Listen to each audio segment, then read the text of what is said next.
देखो, Canada visa की बात करते हैं, बहुत ही इम्पोर्टेंट चीज़ आप लोगों के साथ शेयर करने वाला हूँ। एक एप्लीकेंट ने मुझे अपनी पूरी स्टोरी उन्होंने अपनी बताई है मुझको। सो वो मैं आपके साथ शेयर करने वाला हूँ एंड इस वीडियो के बाद मैं कहूँगा कि ये आपके लाखों रुपए सेव होने वाले हैं, इसको ज़रूर एंड तक ज़रूर देखना, ठीक है?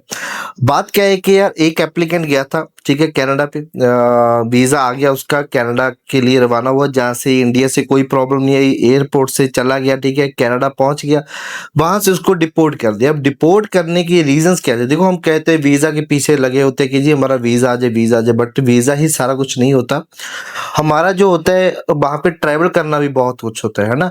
हमने कनाडा एयरपोर्ट से बाहर निकल के बाद में हम कह सकते हैं कि यार हाँ, मेरी सारी चीजें पूरी हो चुकी है।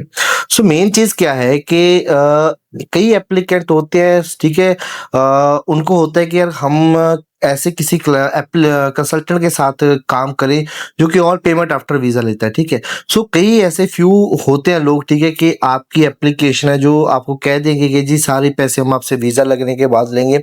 सो डॉक्यूमेंट क्या लगाया होता है आपकी फाइल में वो भी आपको शो नहीं करते, और वो क्या हुआ था पूरी चीज देखना आप, ठीक है। तो उसमें क्या हुआ था कि लाइक उसके डॉक्यूमेंट कोई भी शेयर नहीं करते, क्यों? क्योंकि उनको पता है कि होता है कि ये सारे डॉक्यूमेंट तो वो फोटोशॉप वाले लगाने वाले हैं। अब आपके अकाउंट में 10-15 लाख शो करना है, वो भी सारा एडिटेड, ठीक है, सारी फोटोशॉप एडिटेड, फोटोशॉप से एडिट किया हुआ।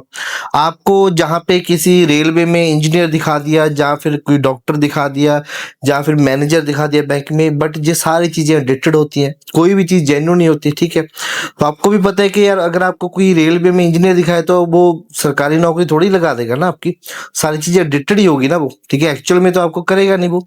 सो दैट इज वाई वो ऐसी फाइल जनरेट करते हैं आपकी जो कि बिल्कुल परफेक्ट होती है कि वीजा लेने के लिए, है ना। सो वो सबमिट कर देते हैं। अब ये ज्यादातर एप्लीकेशंस में वेरिफिकेशन नहीं होती, ठीक है, या फिर होती भी है।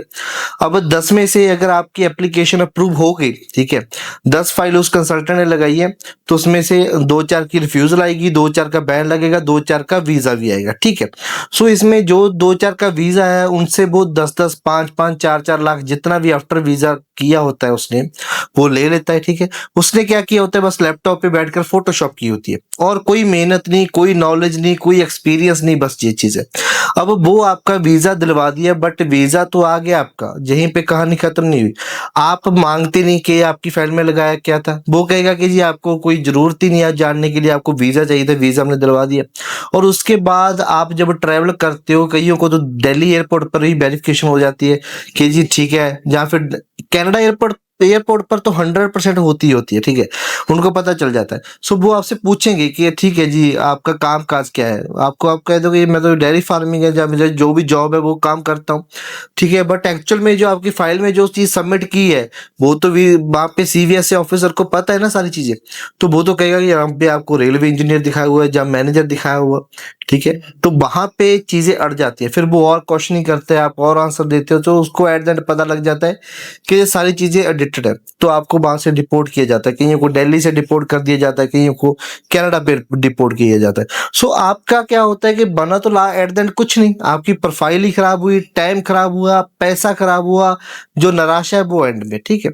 सो इन चीजों में मत फंसो, जहां पे आपने देख लिया कि यार हाँ, मेरा तो वीजा आफ्टर वीजा पे पेमेंट लेगा कंसल्टेंट, ठीक है। कंसल्टेंट का क्या खर्चा है? 6,000 7,000 एम्बेसी फीस का खर्चा है उसका सारा।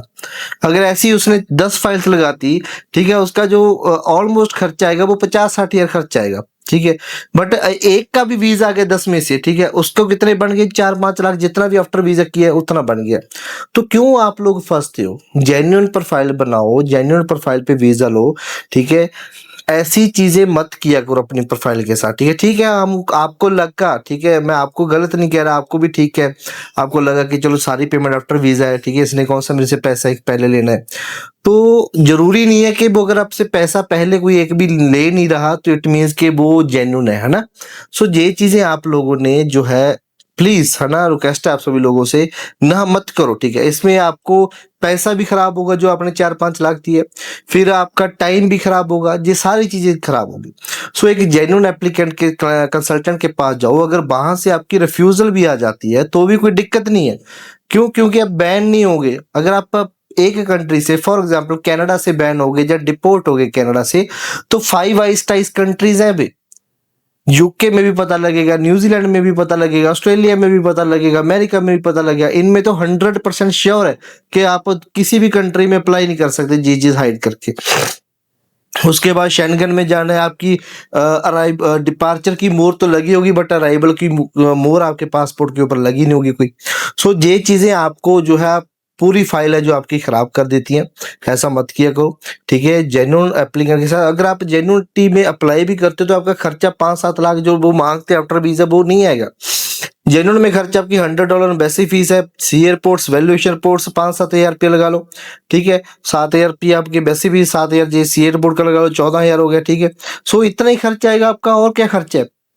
ITR भरने वाली होती है, वो सारी चीजें इसमें इंक्लूड हो जाते हैं, और कोई खर्चा है ही नहीं अगर आप जेन्युइनिटी पे अप्लाई करते हो। हाँ, बट डॉक्यूमेंट्स आपकी प्रोफाइल अच्छी होनी चाहिए। हाँ, ये बात है, अगर आप हमारे पास आते हो तो मैं आपको ये नहीं कह दूंगा कि यार आपकी तो प्रोफाइल अच्छी नहीं है, आप चले जाओ, ठीक है, आपका वीजा नहीं है। सो हम आपको गाइड भी करेंगे कि कैसे आपकी प्रोफाइल अच्छी होगी, कैसे आप है जो वीजा आपका आएगा, ठीक है, आपको गाइड भी करेंगे पूरा। सो इस वीडियो में इतना ही। नमस्कार, सत श्री अकाल।